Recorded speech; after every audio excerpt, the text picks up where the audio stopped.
नजर करिए महत्वपूर्ण समाचारों पर तो आज राज्यभर में मॉकड्रिलનું आयोजन कराયું છે ત્યારે ગુજરાતમાં વિવિધ શહેરમાં અલગ અલગ સમયે મॉकड्रिलનું આયોજન થયું છે તો આ મॉकड्रिलની સાથે જ બ્લેકઆઉટની પણ જાહેરાત થઈ છે ત્યારે આજે સાંજે 7:30 આ મॉकड्रिलનું આગમન કરવાશે તો વડોદરા અને તાપીમાં બ્લેકઆઉટ થશે જ્યારે રાત્રે 8 થી 8:30 દરમિયાન જામનગર કચ્છ દેવભૂમિ દ્વારકા ગીર સોમનાથ અને મોરબીમાં બ્લેકઆઉટ કરવામાં આવશે તો રાત્રે 8:30 વાગ્યાથી 9 વાગ્યા દરમિયાન અમદાવાદ બનાસકાંઠા પાટણ મહેસાણા ભાવનગર અને ગાંધીનગરમાં મॉकड्रिलનું આયોજન કરવામાં આવશે।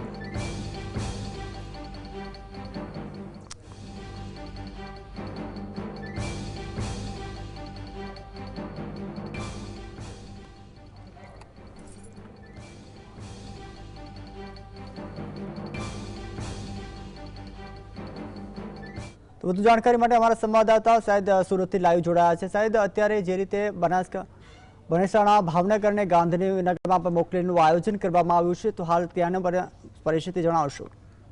બિલકુલ તો ચોક્કસપણે જે રીતના કેન્દ્ર સરકાર દ્વારા ખાસ કરીને આજે મॉकड्रिलનું આયોજન કરવામાં આવ્યું હતું અને તમામ જિલ્લાઓ હોય કે નગરોની અંદર ખાસ કરીને સૂચનાઓ આપવામાં આવી હતી અને તે આગોતરું આયોજન તમામ અધિકારીઓ દ્વારા બેઠકોની અંદર કરવામાં આવ્યું હતું। 4 વાગ્યાની ટકોર દરમિયાન સુરત પીપલોદ ખાતે મॉकड्रिलનું આયોજન કરવામાં આવ્યું હતું। 7:30 વાગ્યાના ટકોર દરમિયાન સુરત સિટીની અંદર બ્લેકઆઉટ કરવામાં આવશે એટલે અલગ અલગ જે રાજ્યો જાહેર કરવામાં આવ્યા છે તેની અંદર બ્લેકઆઉટ કરવામાં આવશે। આપણી જોડે અહીંના સ્થાનિક લોકો ઉપસ્થિત છે, એમની જોડે વાત કરવાનો પ્રયત્ન કરી રહ્યા છે। ધર્મેશભાઈ, આજે ખૂબ આનંદનો માહોલ છે, ખાસ કરીને કરારો જવાબ આપવામાં આવ્યો છે। આજે સુરતની અંદર બ્લેકઆઉટ છે, શું કહેશો? સાચી વાત છે। ઇન્ડિયન આર્મીને અભિનંદન કે જેઓએ એક શૌર્ય ભર્યું કામ કર્યું છે, આતંકવાદી અડ્ડાઓનો નાશ કર્યો છે પાકિસ્તાનમાં જઈને।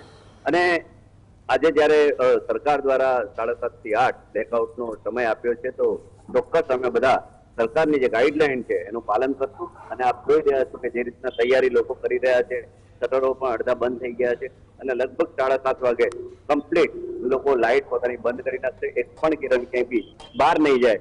એટલે બહુ ખુશીની વાત છે કે આટલા વર્ષો પછી અમે આ ટાઈપનું જ્યારે યુદ્ધની વાતાવરણ હોય એ જોઈ રહ્યા છીએ તો અમને પણ ખરેખર ઇન્ડિયન આર્મી ઉપર ગર્વ થાય। બિલકુલ તે બ્લેકઆઉટ થવાનું છે, તમે જણાવજો માર્કેટો હોય કે તમામ અત્યારે શહેરની અંદર બંધ થવાનું શરૂઆત થઈ ચૂકી છે। પહેલા તો ઇન્ડિયન આર્મીને મેં સેલ્યુટ કરું છું। જેવી રીતના તમે કીધું કે માર્કેટ ધીરે ધીરે અમે માર્કેટમાં જ ઉભેલા છે, લગભગ 70% 80% માર્કેટ બંધ થઈ ચૂક્યું છે અને બાકીના લોકો બી બંધ કરવાની તૈયારીમાં છે, તો લોકો સાથ સહકાર આપે છે। બિલકુલ તે અન્ય લોકો ઉપસ્થિત છે, તમે જણાવજો જે રીતના પહેલગામની ઘટના બાદ સરકારે આ પગલા લીધા છે, શું કહેશો? પહેલગામમાં અટેક કર્યું હતું આતંકવાદીઓ, સરકારે છે તે રાત્રે એર સ્ટ્રાઇક કર્યું છે અને આતંકવાદીઓના અડ્ડા નષ્ટ કર્યું છે। અને આજે 4 વાગે સુરતમાં મॉकड्रिल થઈ છે, સાયરન વાગ્યું હતું। હવે 7:30 થી 8 વાગે ટોટલી બ્લેક આઉટ છે, તમે જોવો છો 70% દુકાનો બંધ થઈ ગઈ છે અને આજુબાજુ બંધ થઈ ગયા છે। બિલકુલ તે અન્ય લોકો ઉપસ્થિત છે, એમની જોડે વાત કરીશું। તમે એક વેપારી તરીકે દુકાન બંધ કરીને હવે ઘરે જઈ રહ્યા છો, બ્લેકઆઉટ થવાની તૈયારી છે, શું કહેશો? जिस प्रकार सुबह पाकिस्तान पर हमला हुआ है और उसके बाद में सरकार ने जो गाइडलाइन दी है और कि 7:30 से 8 के बीच में एक खत्म करेंगे, उसके लिए पूरी जनता उनके साथ में है। और બિલકુલ તે તમામ લોકો સુરતવાસીઓ જે છે તે બ્લેકઆઉટને સપોર્ટ કરતા પણ નજરે પડી રહ્યા છે। જી આભાર સાહેબ સમગ્ર માહિતી બદલ આપવા બદલ।